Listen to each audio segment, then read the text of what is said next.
আপনার সন্তানের সুস্থ ভবিষ্যতের জন্য কিছু টিকা খুবই জরুরি।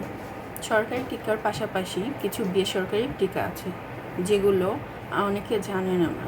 আজকে আমরা জানব সেই টিকাগুলো কি এবং কোথায় পাওয়া যায় এবং কিভাবে বা কখন থেকে শুরু করতে হয়।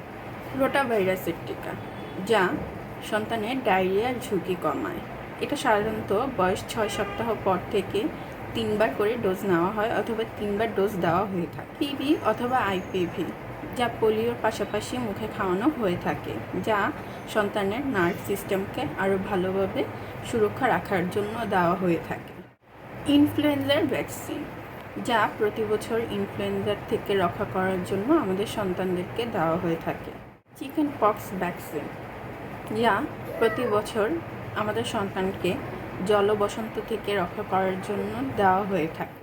হ্যাপাটাইটিস এ ভ্যাকসিন, যা খাওয়ার মাধ্যমে ছড়িয়ে থাকে, এটা দূর করার জন্য এই ভ্যাকসিনটি দেওয়া হয়ে থাকে। বেসরকারি টিকাগুলো আমাদের শিশুর শরীরে আরও বেশি ভাইরাস ও ব্যাকটেরিয়া থেকে রক্ষা করতে বেশি কাজ করে থাকে। অনেক সময় রোগ হয়ে পড়লে এর চিকিৎসা খুব ব্যয়বহুল হয়ে পড়ে।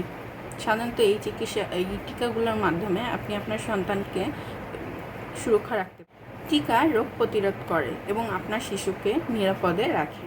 বেসরকারি টিকাগুলো পাওয়া যায় বিভিন্ন বেসরকারি হসপিটালে এবং কিছু ডক্টরের চেম্বারে এবং কিছু নির্দিষ্ট মাত্রায় স্বাস্থ্যকেন্দ্রে। আপনি আপনার ডক্টরের পরামর্শ নিন এবং সেই অনুসারে আপনার সন্তানকে এই টিকাগুলো দেন। টিকাগুলো নেওয়ার সময় অবশ্যই যে বিষয়গুলো আপনারা খেয়াল রাখবেন, আপনার সন্তানের কোনো অ্যালার্জি থাকলে অথবা কোনো পার্শ্ব প্রতিক্রিয়া সমস্যা থাকলে অথবা বাচ্চার বয়স এবং ওজন, আর আপনি যে ডক্টর দেখান তার ফলো আপ বা তার পরামর্শ অনুসারে আপনি আপনার বাচ্চাকে অবশ্যই টিকাগুলো দিবেন। আপনার সন্তানের ভবিষ্যৎ আপনার হাতে। বাচ্চাদেরকে সঠিক সময়ে সঠিক টিকা দিন এবং সুন্দর জীবন উপহার দিন। অবশ্যই সুস্থ থাকবেন এবং ভালো থাকবেন।